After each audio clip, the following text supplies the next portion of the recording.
जय हिंद, नमस्कार। आप देख रहे हैं गुरु घंटाल। मैं प्रकाश श्रीवास्तव स्वागत करता हूं आप सभी का। दोस्तों, आज मैं बात करूंगा इलेक्शन लॉज अमेंडमेंट बिल 2021 के बारे में। जैसा कि आप लोगों को पता है कि कल लोकसभा में ये बिल सरकार ने पास करवा दिया। अब ये राज्यसभा में जाएगा, फिर ये कानून बनेगा। सवाल ये उठता है कि इस बिल में मेनली है क्या क्या। तो दोस्तों, इस बिल में जो सबसे मेन प्रोविजन है वो ये है कि सरकार चाहती है इस बिल के अंतर्गत हमारा जो वोटर आईडी कार्ड है उसको आधार से लिंक किया जाए। वोटर आईडी कार्ड, जब वोट देने जाते हैं तो एक कार्ड अपने साथ लेकर जाते हैं ना, उसको आधार कार्ड के साथ लिंक किया जाए।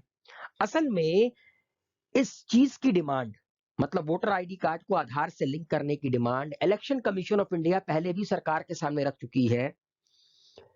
2015 के साल में इलेक्शन कमीशन ऑफ इंडिया ने सरकार के सामने ये डिमांड रखी थी और एक प्रोग्राम लॉन्च किया था, national electoral law purification and authentication programme, ताकि आधार को वोटर आईडी से लिंकअप किया जा सके।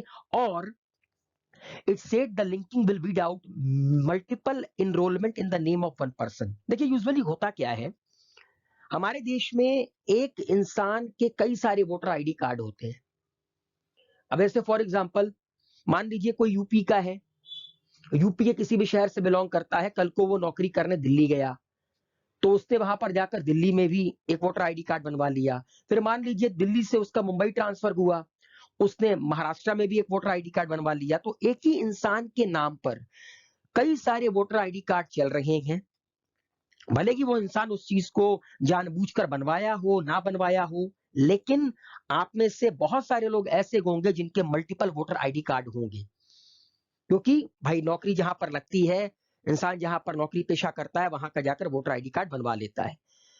इसी चीज को खत्म करने के लिए जो इलेक्शन कमीशन ऑफ इंडिया है वो चाहती है कि वोटर आईडी कार्ड और आधार को लिंक कर दिया जाए, ताकि आप कहीं पर भी रहें, आधार से अगर आपका वोटर आईडी लिंक है तो इलेक्शन के दौरान आप वोट कर सके।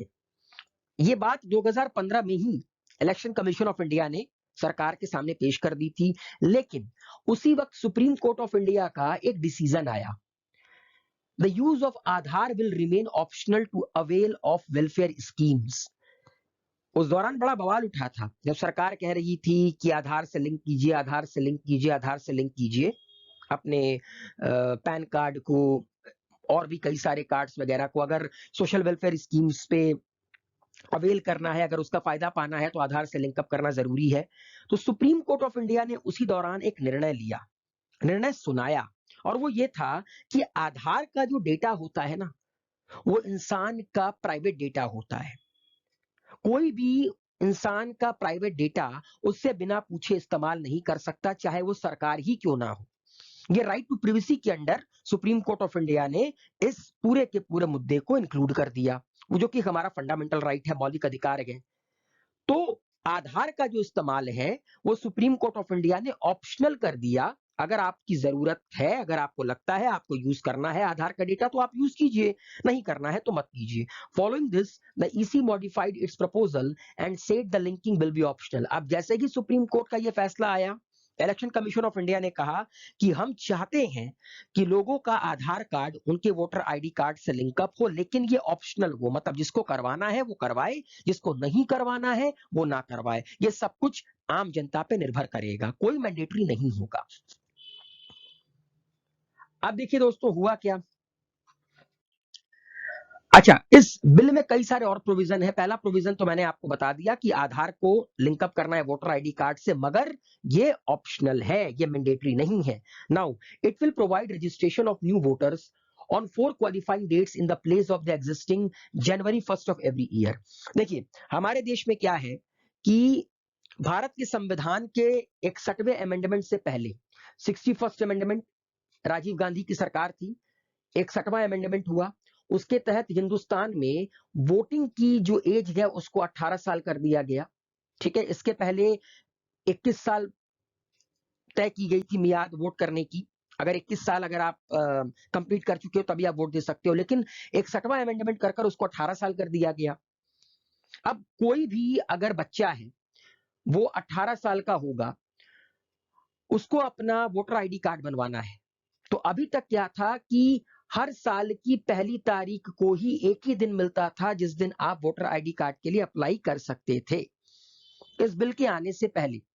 मगर इस बिल में यह प्रोविजन रखा गया है कि अब से साल में 4 डेट ऐसी मिलेगी जिसमें कोई भी eligible voter voter ID card के लिए अप्लाई कर सकता है। और वो 4 डेट कौन कौन सी होगी?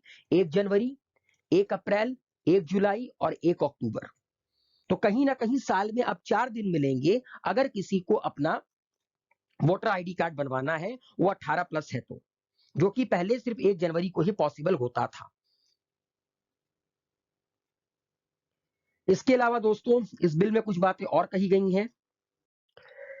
The amendment also allowed the elections to become gender neutral for service voters. Service voters कौन होते हैं? वो जो सरकारी सर्विस करते हैं, अलग अलग जगह पर उनकी तैनाती होती है, जैसे आर्मी हो गई, पैरामिलिट्री वगैरह हो गई।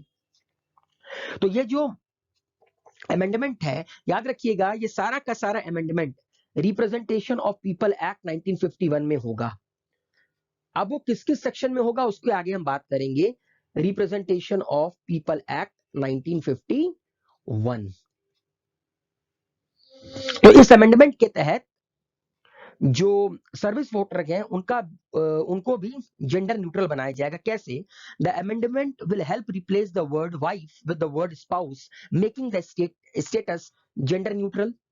Eight present an army man's wife is entitled to be enrolled as service voter.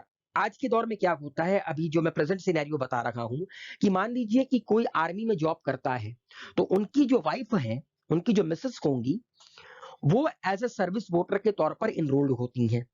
ठीक है। लेकिन अगर कोई महिला आर्मी ऑफिसर गए तो उसके जो हस्बैंड हैं, उनके लिए ऐसी कोई सुविधा नहीं है। इसीलिए इस रिप्रेजेंटेशन ऑफ पीपल एक्ट 1951 में अमेंडमेंट कर इस बिल के अंतर्गत वाइफ टर्म को रिप्लेस किया जाएगा स्पाउस से, ताकि अगर कोई महिला जो कि आर्मी में है एज ए सर्विस वोटर के तौर पर, उनके पति को भी वो अधिकार मिले जिस तरह अगर कोई पुरुष आर्मी में है उनकी पत्नियों को अधिकार मिलता है। इसीलिए वाइफ को रिप्लेस करना है स्पाउस से इस अमेंडमेंट के अंदर। और दोस्तों इसमें कुछ बातें और है कि जैसा कि आप लोगों को पता है, जब इलेक्शन आता है तो सरकार पोलिंग बूथ वगैरह बनाती है। ठीक है। इसके अलावा जो पैरामिलिट्री फोर्सेस की तैनाती होती है, सीआरपीएफ की तैनाती वगैरह होती है, वो भी सेंट्रल गवर्नमेंट करती है। तो इसके लिए अगर मान लीजिए आपके शहर में कोई जगह है जहां पर सरकार पोलिंग बूथ बनाना चाहती है या सीआरपीएफ को रुकवाना चाहती है, तो उसके लिए भी प्रोविजन इस बिल में लाया गया है कि सरकार एक सरकारी आदेश जारी कर ये चीज करवा सकती है, जिसके लिए कोई मनाही नहीं होगी। अब सवाल ये उठता है कि representation of people act 1950 and 1951 के कौन कौन से एक्ट को अमेंड किया जाएगा? तो याद रखिएगा, 1950 representation of the people act section 23 को अमेंड किया जाएगा। तब जाकर आधार को लिंकअप किया जाएगा किससे? इलेक्ट्रल रूल से, मतलब आप कह सकते हैं आपके वोटर आईडी कार्ड से। This amendment will help in curbing the menace of multiple enrollment of same person in different places. इससे क्या होगा दोस्तों, एक इंसान जिसने कई जगहों पर अपनी वोटर आईडी कार्ड बना रखा है उसको खत्म किया जाएगा, ताकि फर्जी वोटिंग ना पड़े। हमारे मुल्क में बड़ी फर्जी वोटिंग पड़ती है, आप लोग को पता है। ठीक है। माल प्रैक्टिसेस होती हैं इलेक्शन के दौरान, कहीं ना कहीं ये भी रुक जाएगा। Section 14 of 1950 act will be amended to have 4 qualifying dates for eligible people for registering as voters. जैसा कि मैंने बताया कि सिर्फ 1 जनवरी को ही 18 के ऊपर के लोगों को अगर वोटर आईडी कार्ड बनवाना है तो सिर्फ एक डेट मिलती थी, 1 जनवरी। वो section 14 of 1950 representation of the people act के अंडर मिलती थी, जिसको अमेंड कर अब 4 डेट दिया जाएगा।